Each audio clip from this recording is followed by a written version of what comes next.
joining me today on Overcome Out Loud is none other than Cody Byrns. Cody, good Hey, afternoon. hey, good afternoon to you. Glad to be here. It's so amazing. And I'm just so, as I've gone through the process of uncovering story of overcoming obstacles, I've met some amazing people, and we've had a lot of people um, overcome so many things in their lives that have used that to inspire others. And I'm so impressed by your formula. And, because we've had a lot of people on that have overcome substance abuse or eating disorders or other kinds of emotional pain in their lives, a lot of those people have, and we find a lot of important lessons in origin stories. And so I thought maybe I would just start. Maybe you could just tell us a little bit about kind of pre-May 2013. Tell us a little bit about, what your life was like, where you come from, and kind of what you were about before the incident that we'll get into. Yeah. Okay. Well, yeah. So I'm a young guy, and I grew up in Southern Indiana. I now live in Tampa, Florida. And growing up, coming from a small town, great family, wonderful childhood. I cannot complain. At a young age, I became very fascinated with a unique skill that many kids, well, they may, just depends. Most of the time, kids are into sports and athletics. Mine was a fascination with entertaining, making people laugh, and then juggling. And that stemmed from my parents taking me to the circus years ago. And my gosh, that's probably around 4, 6 years old around that time. And I remember later on in life, I went to a kids camp. And like most kids camps, there's activities and things to do throughout the day. But at night, there was a special camp speaker. And this camp speaker also had a special skill to go along with his talk, and it was juggling. And I remember sitting in the audience and seeing all these other kids and my friends and how they were being impacted by the message, and along with enjoying the skills. But I recognized that he wasn't up there to receive self glorification. It wasn't all about his talents. It was truly about the message he was giving to us kids. And it was like something on the inside of me in that moment said, someday you're going to be doing that. And so fast forward out of high school, I up to that point, I had honed in on my juggling skills, my entertaining. I had done fairs, festivals. I had spoken in churches, corporate events. I've done all kinds of stuff I did at a young age.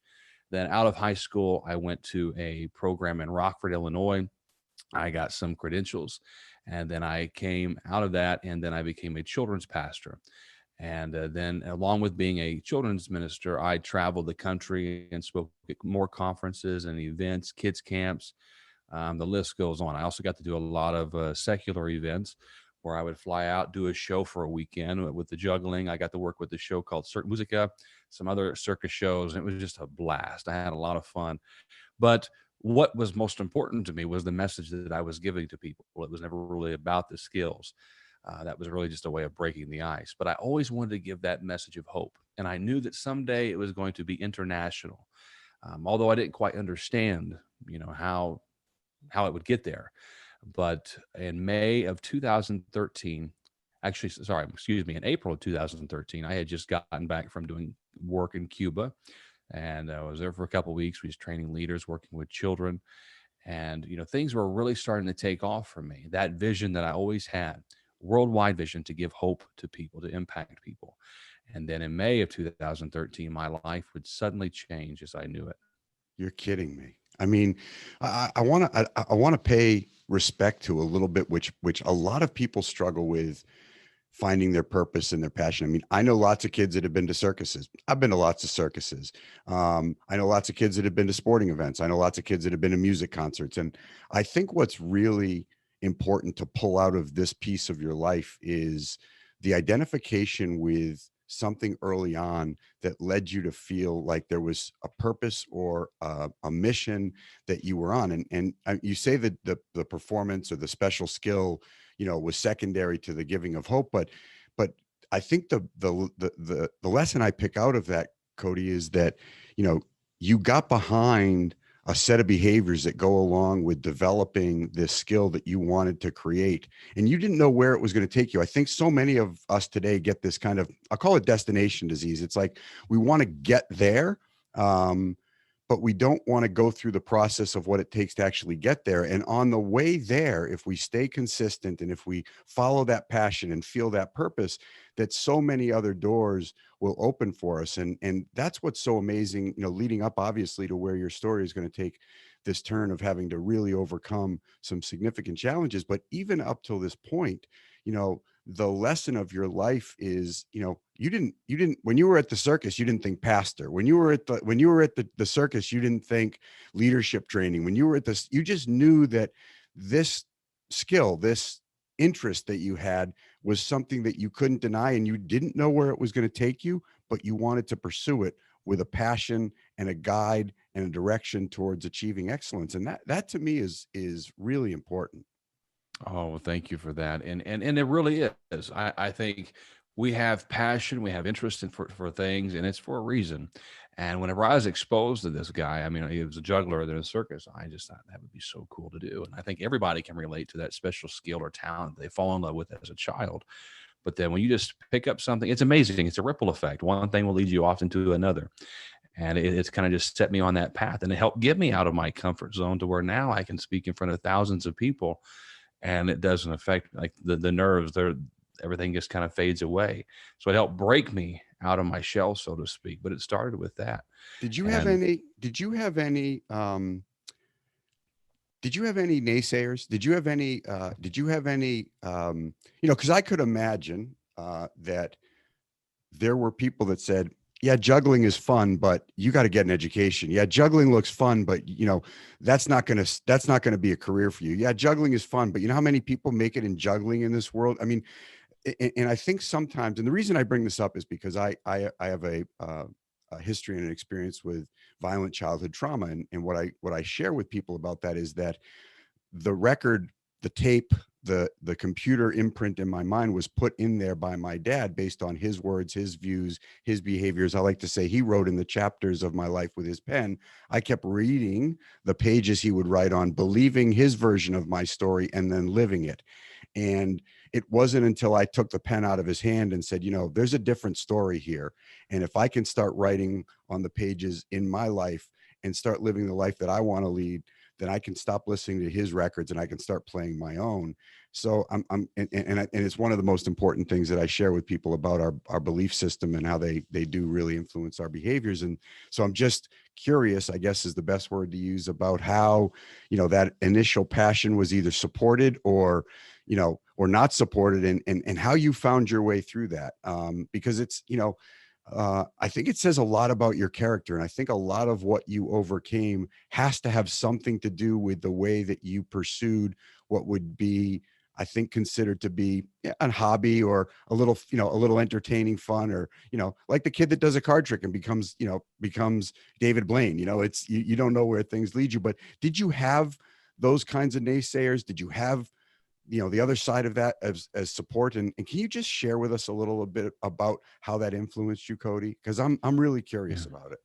Yeah, of course. And that's a great question. And I love the visual too, by the way, with the book and writing it. I mean, we really are in control. We write the book, take a hold of that. Um, but yeah, as a child growing up, my family, it was, we're crazy, bunch of crazy folks, really. I mean, we were Christians, but my gosh, God has a sense of humor when he created us, because we're messed up. Lord help us. But we, had a great, but both of my parents have always, it was, it was much different than yours, where they were very supportive. At the same time, I think there was that question of like, well, or the thought of like, well, eventually Cody's going to grow out of this. And so here I am, I'm, a little boy, 6 years old. Well, I was even younger than that, but 4 or 5. And I started, becoming fascinated with these things. But I think actually the very first time I stepped on stage as a clown, I started out as a clown and doing the juggling. So that kind of was the way to lead me into doing it without the makeup and stuff, the entertaining. But I was about 6 years old when I first did that. And, so, all right, he's 6, he'll grow out of it. It's just a phase, my dear. It's just a phase. And then you go into elementary, more through elementary, and then the middle school, and then high school, you're still doing this. Cody's 18 years old. Is he ever going to grow out of this stage? But I never did.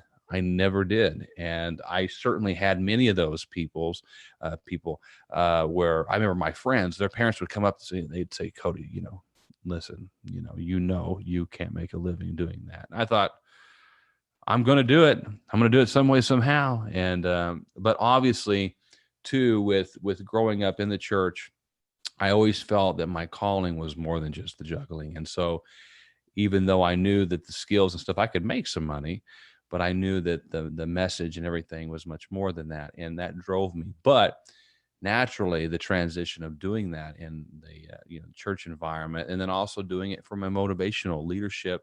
I mean, because it was very broad. I mean, kids camps, it didn't have to be Christian church events. It was much more than that. But money came in, but to me, it was more than just that. But I mean, thousands of people up to this point, I think up to age 23, right up until May, I had done a lot in my young life, and very, very fortunate and blessed. But I had those naysayers. I think everybody can relate to having people telling you, I can't do that. At some point, you got to get a real job. You got to grow out of this stage. A lot of doubters, and it's learning to ignore them and truly know what you feel in your heart to be true, Wow. and pursue that. That's the message for this part of the story. And when I speak on cultivating an optimistic mindset, and I speak about developing healthy core beliefs and removing limiting core beliefs, I talk about the inner critic and I talk about the inner champion. And you had a lot of external critics, or a lot of external people that might have said to you things like, you can't make a living do this, or you can't. But the voice of your inner champion, you had paid attention to for so long. And obviously a lot of that comes from faith in your upbringing. But I think the more we can turn up the volume on our inner champion, we have a bit of a defense mechanism again. And people are entitled to their opinions, and really the external influences are not as powerful as our internal influences. And I just don't think we pay enough attention to our internal influence. And it sounds like the voice on your inner champion was really powerful. And I'm glad for that, because obviously it led you to a point where you could help a lot of people, and you were helping a lot of people, and you'd manifested, this little boyhood dream of turning. And I love that you were a clown, by the way. I mean, I know a lot of kids are afraid of clowns, and you talk about you talk about getting out of your comfort zone. I mean, putting on that makeup and putting on that wig, and I'm sure that red nose and those big shoes. I mean, and up you went. Talk about getting out of your comfort zone, man. God bless you. Thank you. I was Yeah. putting on makeup before most women my age.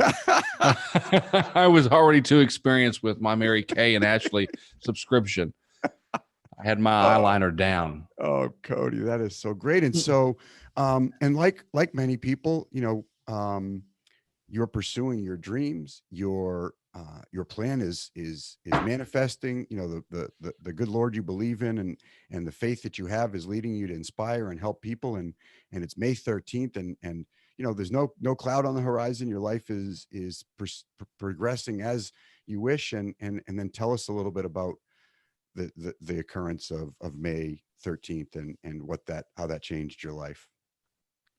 Yeah. So May 2013, up to that point, like I shared, everything was going great. And it was on May 31st, 2013, I was stopped at a red light on the highway. I remember that morning I had a meeting at a university. It was in Vincennes, Indiana. And I met with the directors. They was going to be doing an event there that they host every year in honor of the late comedian comic Red Skelton. And Oh growing yeah. up, I've always been very fascinated with Red Skelton. He actually turns out a very distant cousin. So I just drawled to him. I remember going to my grandparents' house. They throw that in. I loved it. And so they did an event, and obviously being in the area, they were familiar with me and what I did. And so we had met, and the meeting was great. The performance was going to be the following weekend. And driving back, I remember driving, and then everything goes black, almost as if I didn't exist. It's very difficult to try to describe the feelings of this moment, because I don't remember it. I don't remember it. Everything is black, and everything that I share from my story is strictly from witnesses, first responders, police reports, etc. The sheriff's department took hundreds of photos of what happened, and that certainly helps in my descriptions. But I was stopped at a red light on the highway, and there was a van in front of me. I was in a Dodge Durango. but then there was a refrigerator box truck that was coming full highway speed, 60, 65 miles per hour, that did not stop. And so I'm at a dead stop behind this van. The box truck comes full highway speed, rear ends my Dodge Durango, and it pushes the van in front of me to one side of the intersection. Then mine was pushed into an embankment. On impact of the box truck hitting my Dodge Durango, my vehicle blows up into flames. It was a huge ball of fire. When it pushed me into the embankment, it scrunched up my Dodge like an accordion. They didn't even know what it was. First responders, when they came, they didn't know what the heck I was driving. My seat was the only seat that was still there in that thing, and it was barely there. When they came, the fire department, they instantly said it's a fatality. Just by the looks of it, they knew that no one's going to survive such a thing. And so they had done called the coroner, and the person that was in front of me, they were busy assisting her. And fortunately, she was okay. The driver of the box truck that hit me, he was fine, no injuries whatsoever. I, on the other hand, was considered to be dead Cody. until one of the first responders, turns out we're all good friends now, great guys and gals. One of the guys, he had saw my hand move, and it changed everything. And so I talk about how a little bit of movement, what can it do to your situation? What can it do in your life? And in this case, it worked wonders. So I don't remember it. My hand was up on the steering wheel. There's images out there online that I've shared with the world that the sheriff's department took. You can see my hand inside this Dodge Durango, this big ball of fire. You see my hand on the steering wheel. People look at it all the time like, Cody, was you in there? Yeah, I was in there. Are you kidding? So they saw that hand move, and so they began rearranging their plans. All right, we're going to get them out. It took them a good hour to get me out of this thing.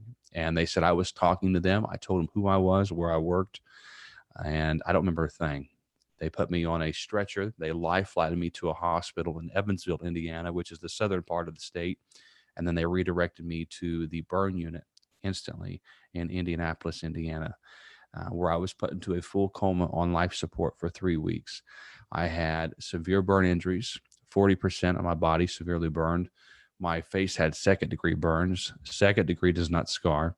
But then I had third degree, and then I had fourth degree burns. And I never knew there was such a thing as a fourth degree burn, but they exist. And what that is, it burns through all of your fat cells down to bone and muscle. And in some cases, it requires amputation. And they actually wanted to amputate a few of my fingers. My family was there during the time, and they said, no, do whatever you can to save his fingers. He juggles. Of course, you could imagine the surgeon's face. They're probably like, really? You're kidding me? The guy juggles? What is this? So they were able to save him, but they don't move like they used to. But I've adapted it, and I can do what I do pretty darn good considering. But the burn injuries were severe. So my arms, my hands, lower back, my left side got hit really hard. My entire left leg is scarred, and it was burnt down to fourth degree. So it's there's no fat cells. It's strictly bone and muscle. It's my skinny leg. And then my right leg, I've got some third degree, spread out. My right foot completely fourth degree scarred. And I had broken vertebrae. I had two types of pneumonia that happened in the unit. I had hematomas, torn ligaments. I had a blood infection whenever I was out. There was a lot of hurdles that took place, many, many surgeries. And so as I was sharing, the last thing I remember was driving. And then 3 weeks later, I'm coming to, and then I see my family there. And then they're explaining the reality of what just happened. Yeah, and I've seen pictures online and on your site, and we'll direct people there. I mean, um, it is horrifying to see, and it is exactly as you describe. I mean, to think that there's a person in that vehicle is unfathomable to me. It was when I saw it, and I love the image of that small movement that saved your life. That small movements really do make a big difference, and God bless that you did, and that they were able to pull you out of there. And what was, I mean, talk about a paradigm shift in our reality. I mean, so now you're in a hospital bed, you wake up, the beeps, the your body, you're probably wrapped up. I think, you describe it to be like a little bit like a mummy. And what's the first thing that goes through your mind? Yeah. Well, I mean, just kind of coming to in that moment, hearing the family there, you hear, the sounds of the hospital room, the monitors. And, initially, as my mom's saying all these things, my mom said, I always tell people what she says. Cody, you've been hit by a box truck. You've got all these things that's happened. You've been severely burned. Your recovery is not going to be an easy journey, but no matter what, don't lose sight of your vision. And I think it's always important that we have people in our life to remind us when life knocks us down to not lose sight of what matters the most. And in that moment, she reminded me, don't lose sight of your vision, because she knew and understood just how easy it would have been for me to give up and play the victim. And I had every right. There's many people in today's world, they may have every right. But my mom believed there was something greater on the other side for her son. And just as she believed in me, I believe in all of humanity. No matter what life has brought you, you can get back up and you can use it to serve to your advantage. It's all a matter of how you play your cards. We can come back to that later. But in We're coming back to that. so, but being there, obviously I'm human, and I'm thinking to myself, my gosh, here I am trying to do everything right in my life. I'm not perfect by any means, but you try to do good, and then all of a sudden you're freaking, in a hospital bed, and your life as you knew it is now changed. Your body's deformed. I'm freaking scarred. I can see my bones and my flesh is not even on my hands at some parts, and it's like, golly, what? Why me? What did I do to deserve such an event? And I didn't see this coming. This was not part of the plan. And I think everybody can relate to those moments where they've had those questions of why me? This wasn't part of the plan. This is a total curveball. Now what do I do? And so I had my moments of depression. I had moments where I was, thankful at the same time. I'm grateful. One moment I'm grateful to be alive. The next minute I'm angry. I'm frustrated at the situation. I never got angry at God, but I certainly had those thoughts of like, why did this happen to me? And it was very in and out. But I had an amazing support system that surrounded me and encouraged me in those moments. And so I may have had moments where I was down and I was out. They wouldn't allow me to stay there. And I think that too is also an important point, that once again, going back to finding people that will remind us of what truly matters. But it all goes back to that support system, having people in our life. And for many people, they may say, well, Cody, I didn't have a family that loved me or was there. And, and I hate that. I wish I could change it, but I can't. The reality of it is that once a person turns 18 or you're of age to be able to start making decisions on your own, you are then put in a position to start putting people into your life. And, there's a lot of people out there. If people be amazed if they just reach out, how can you mentor me? How can you encourage me? And just put those people into your life. It makes all the more difference. And so, but I had my moments because it was a long, long recovery. I was in the burn unit for a total of 2.5 months. I then had to go to a rehabilitation center. I had to relearn to walk. I had to relearn to use my hands, use the bathroom on my own. The list goes on. And then I had another almost a year to 2 years of nonstop outpatient occupational and physical therapy, and many, many surgeries. But through it all, here I am today. It'll be 8 years next month. And I am very, very grateful to be here. And I am very thankful Yeah. that I had to, people say, well, Cody, would you go back and change it? No, I would not, because it has taught me so much about life. And yeah, it's been a painful experience, but I've grown a lot through it. So Well, I'll tell you that there's a lot to, as I like to say, unpack in that story. And I think one of the things that I've learned, and I've had to go through a tremendous amount of mental reconditioning, right? I mean, it's you know, I think what we consider to be our dominant thoughts and what we attract into our life, relate to what our dominant thoughts are. And we'll reject things that aren't consistent with our dominant thoughts. And I use the word dominant for a reason, because I want to emphasize that, yes, you had self-doubt. Yes, you had questions, but your dominant thought that you had developed over a period of time was one of purpose and passion, that there was a bigger, greater good that you had to serve. And that while this situation wasn't what you had expected, wasn't what you had wanted, wasn't what you had asked for, that you are going to put that into the roadmap of your life as just something that you believe was helping you to get to your purpose, fulfill your passion, and lead you to greater good. It's not lost on me that just last week I spent 3 days with Lieutenant Jason Redman, who's a retired Navy SEAL who was ambushed in battle and took 8 machine gun shot wounds across his body. The last one coming from the back of his head and out his face. And like you, was ambushed, you by a boxcar, on the freeway, him by insurgents and a group of enemy combatants. But both of you, because of your mental conditioning, because of your view of the world, got through very similar. I mean, he had 36 surgeries, bone grafts, skin grafts, and the letter that he put on his door of his hospital room has become famous. And it sounds like something you would have written, because it says, if you're coming here in sorrow or to feel sorry for me, go elsewhere. He goes on to talk about how he incurred his wounds different than how you did. But then he goes on to say, this is a room of hope, optimism, and rapid regrowth. And if you're not interested in that, please don't come in. His mindset was hardened to the fact that he was going to recover. He was going to make a full recovery, which, as he wrote, was whatever his body could handle. And then he would push that 20% more, because he was a fucking Navy SEAL. And that's just the way they're built. That's a game I haven't played, but man, to hear him say it, and then to have you on so soon after that, and understand the mental conditioning that you had developed, from the age of 6 to, this happened, you must have been what, young 20s, mid. Yeah, I was 23 at the time. Yeah. So at 23, the way you face this, I mean, if I could draw a pie chart of your experience in the hospital, it would be, heavily weighted towards optimism, hope, passion, and purpose, and a very small sliver of self-doubt, self-pity, self-reflection of, the questions that normal people would have. But, what really ruled the day, what really drove your healing, was that, 80% pie chart of what you had developed in your mind about where you were headed. And, if I'm missing this, let me know. But it seems like you put this into the lane of your life, which is, I have a purpose and a passion.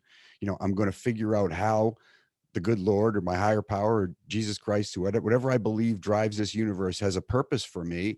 And I'm going to put this into the car with me as I continue down this road of life. But I'm not getting off the road. Yeah, exactly. And I think it goes back, we hear all the time in the leadership, motivational world, that why. Why were you born? Why are you here on this earth? And that's a question that, many people, they may ask early on, but then they kind of, there's some people, they go their whole life searching, trying to find that out. And, simply just, bringing hope to somebody, encouraging someone. It doesn't have to be nothing big or elaborate. Sometimes just the simple things. Just say, you know what, I don't know what you're going through today, but you know what? I just want to tell you that I'm thankful for you. I appreciate you, all your work that you're doing. Something as simple as that goes a long way. But having that at the root of who I am, and always having that thought in mind, certainly it helped in my recovery, because, my message was, I want to give hope to people. And now all of a sudden, here I am, my life is suddenly shifted. And now I'm, in a bed trying to, depend on these nurses and doctors and therapists to be able to get me up out of this bed and back to functioning somewhat normal, although what is normal? But it was very challenging. But at the same time, I had to say, all right, go back to my why. Why was I born? To give hope, to encourage people. And I remember getting a huge garbage bag of get well cards, hundreds of cards from a kids camp I'd spoken at in Oklahoma City. And they had brought that into the rehab. We're praying for you, get well soon. And I'm just thinking, people are responsive, because I might add to the press, they picked this story up. I mean, this news about what happened to me spread like wildfire. My family had started up a Facebook page, and there was thousands of people that was following it, watching my story, my response to this, my recovery. And so just understanding that, I'm thinking, all right, people are now watching. And in these moments, they're seeing if Cody's truly going to practice what he preached. What message, we could talk something all day long, but, when life gets tough, what is the message that you truly want to display? And I thought, what better opportunity than to utilize such an experience? Because the reality, I can't change it.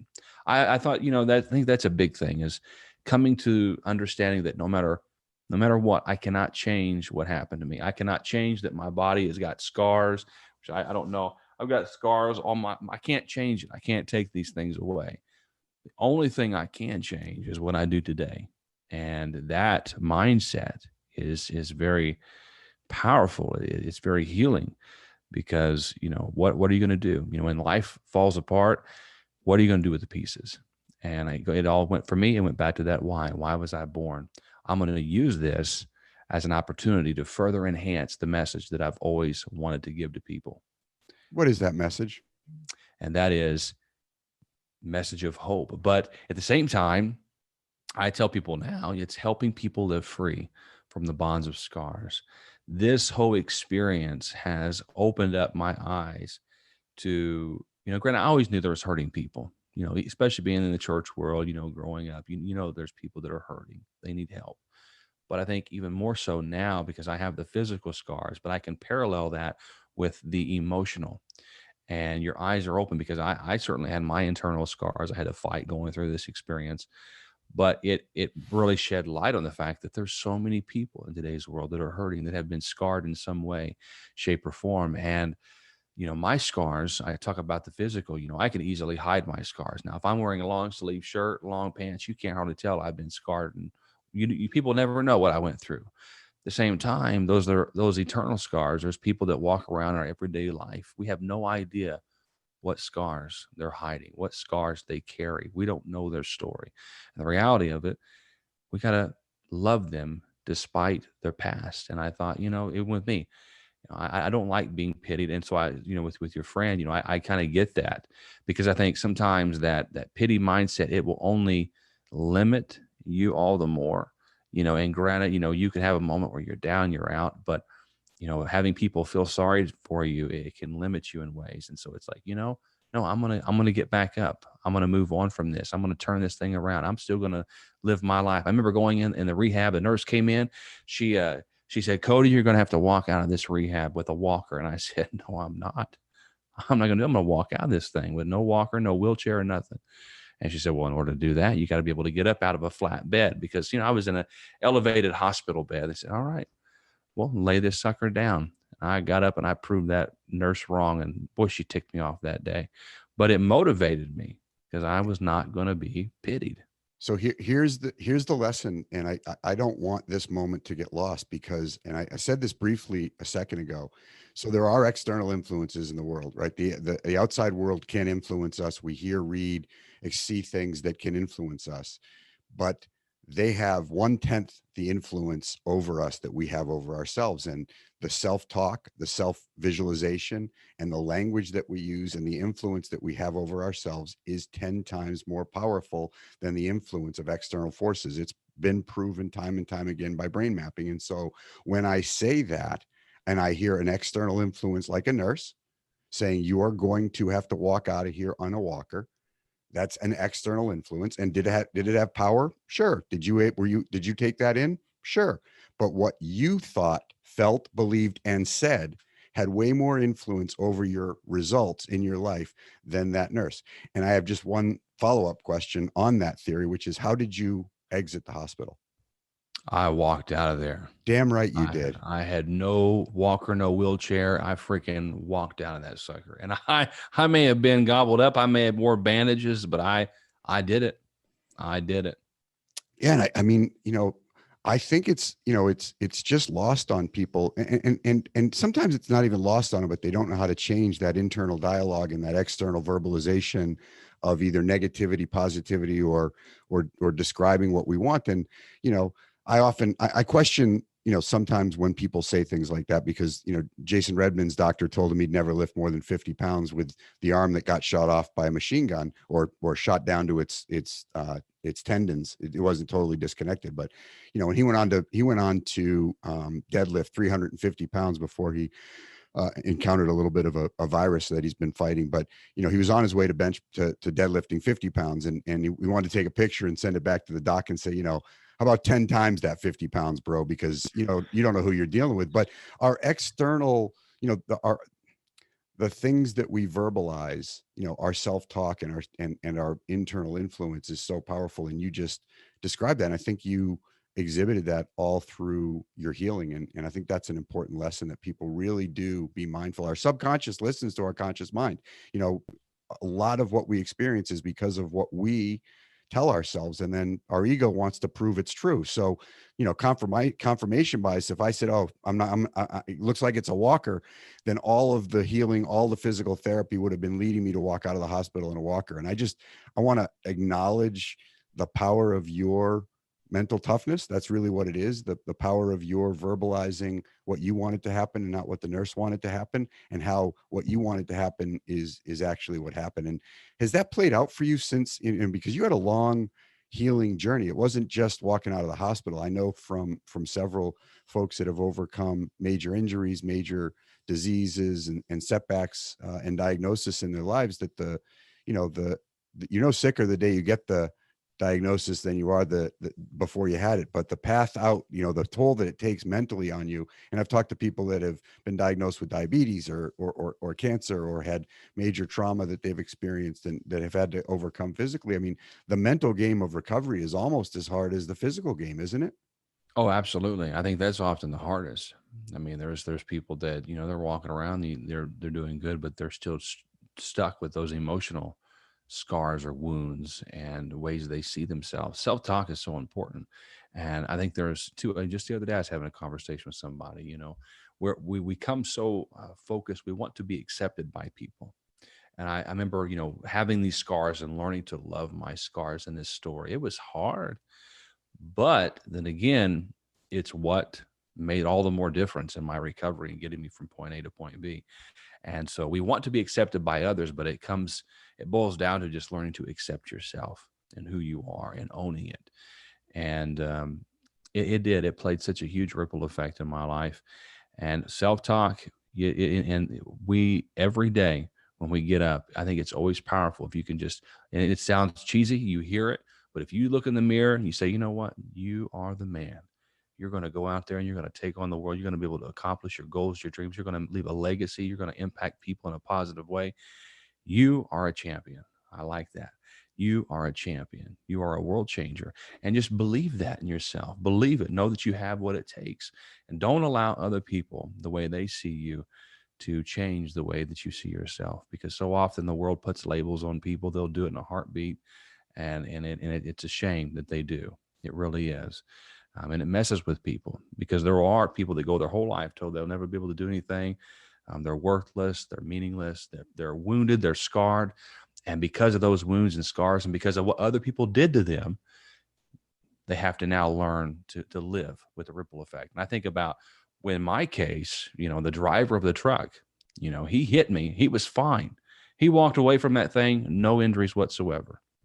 I, on the other hand, was scarred because of this man's poor decisions. I think about how many times people in life, they're scarred because of somebody else's poor decisions.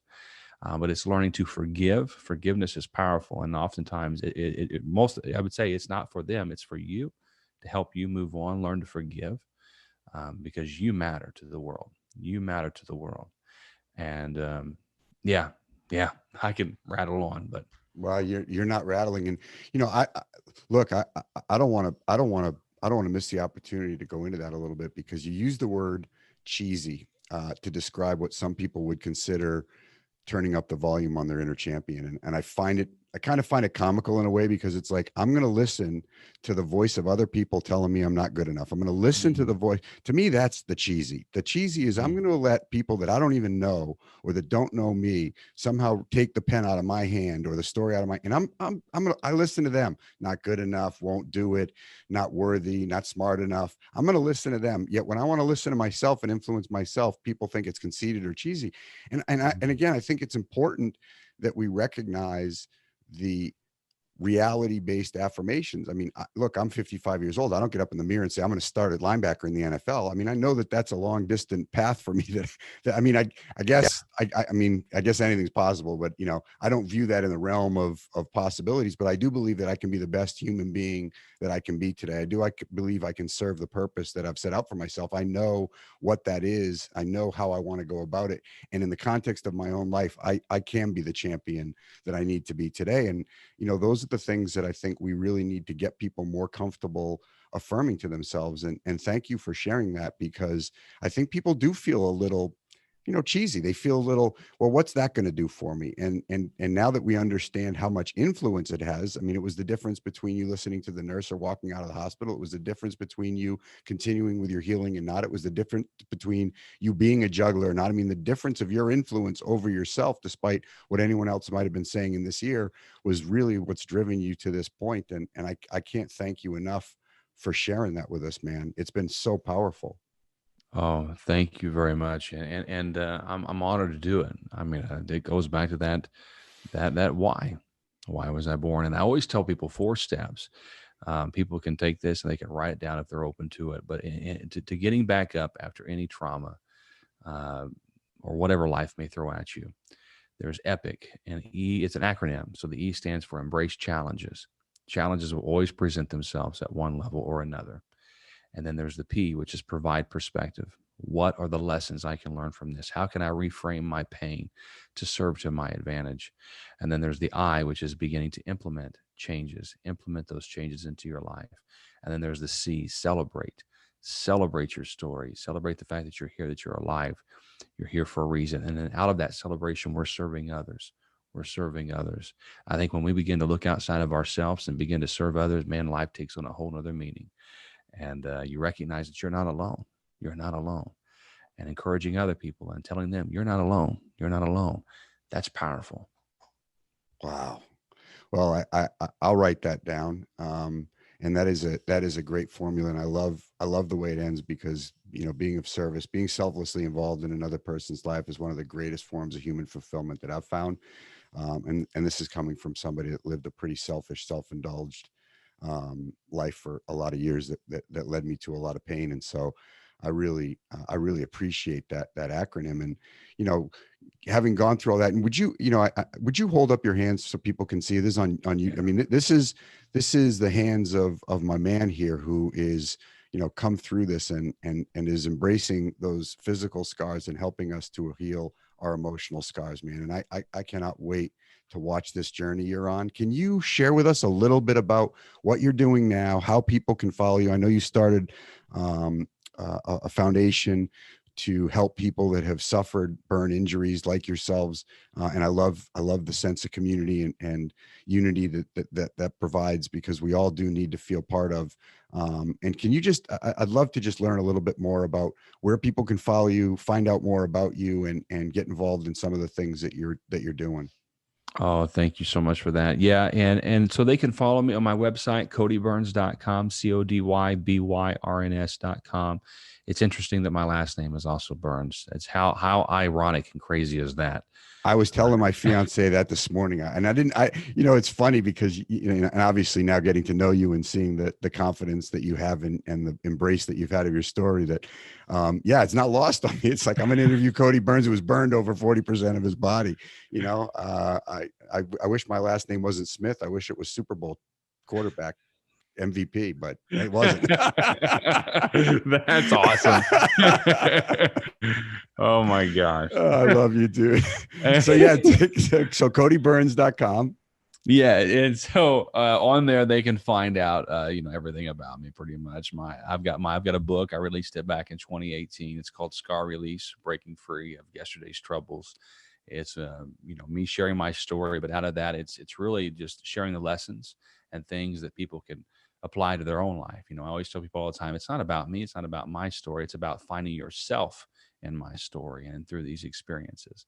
And so that is available. That's on Amazon. They can get that, digitally or paperback.